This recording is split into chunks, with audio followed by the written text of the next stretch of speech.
বিদ্যুৎ পরিষেবা উন্নয়ন সহ আরো বেশ কিছু দাবি দাওয়াকে সামনে রেখে ডেপুটেশন প্রদান করা হয় রাজ্যের স্বাস্থ্য দপ্তরের অধিকর্তার নিকট। এসইউসিআই কমিউনিস্ট রাজ্য কমিটির উদ্যোগে জানা গেছে, জিবিপি হাসপাতালে পরিকাঠামো উন্নয়ন সহ 8 দফা দাবিতে এসইউসিআই স্বাস্থ্য দপ্তরের নিকট এই স্মারকলিপিটি প্রদান করেন। বিদ্যুতের যে পরিষেবা রয়েছে গোটা হাসপাতাল চত্বরে তা যেন বাড়ানো হয়, অর্থাৎ পরিকাঠামো যেন ঠিকঠাক করা হয়। এছাড়া আরো বেশ কিছু বিষয়কে সামনে রেখে কিন্তু তারা আজ সরব হয়েছেন। কি বলছেন এসইউসিআই এর রাজ্য সভাপতি, শোনাবো। চিকিৎসকদের প্রাইভেট প্র্যাকটিস বন্ধ করে দেওয়ার যে আদেশ দিয়েছে, যার ফলে গত সোমবার থেকে জিবিপি হাসপাতালে রুগীর ভিড় এমনটাই বেড়েছে যে জিবিপি হাসপাতাল তাদের পরিষেবা দিতে ব্যর্থ।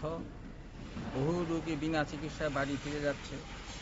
আমাদের বক্তব্য, পরিকাঠামোর উন্নয়ন না ঘটিয়ে উপযুক্ত ব্যবস্থা গ্রহণ করা ছাড়া এই প্রাইভেট প্র্যাকটিস বন্ধ করে দেওয়ার ফলে রুগীরা হাসপাতালেও চিকিৎসা পাচ্ছে না, প্রাইভেট চেম্বারেও চিকিৎসা পাচ্ছে না, ফলে জনগণের মধ্যে আতঙ্ক সৃষ্টি হয়েছে। এই অবস্থায় আমরা বিভিন্ন দাবি নিয়ে ডাইরেক্টর হেলথ সার্ভিসের নিকট আমরা এসেছি।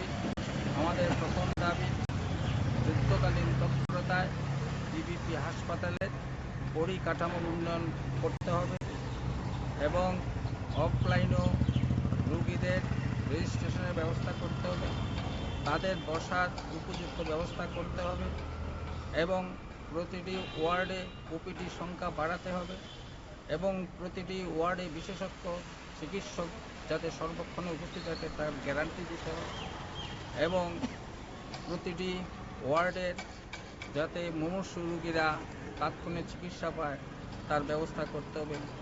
রক্ত পরীক্ষা থেকে সমস্ত পরীক্ষার ব্যবস্থার অতি দ্রুত সম্প্রসারণ করতে হবে। এই সমস্ত দাবিতে আজ আমরা ত্রিপুরা সরকারের ডাইরেক্টর অফ হেলথ সার্ভিসেসের নিকট মেমোরেন্ডাম দাখিল করার জন্য আমরা এখানে এসেছি। আপনারা শুনলেন, অর্থাৎ তারা কিন্তু অপিডির সংখ্যা বৃদ্ধি, অফলাইনেও যেন টিকিট কাটানো হয়, অন্যদিকে বসার যে জায়গা তা যেন সুবন্দোবস্ত করা হয়, সব জায়গায় যেন ফ্যানের ব্যবস্থা করা হয়, সেই বিষয়গুলির দাবি সামনে রেখেই কিন্তু তারা আজ একেবারে স্বাস্থ্য দপ্তরের সামনে বিক্ষোভ দেখায় এবং অধিকর্তার নিকট একটি ডেপুটেশন প্রদান করে। নিয়ে নিচ্ছি ছোট্ট একটি বিজ্ঞাপন বিরতি, সঙ্গে থাকুন।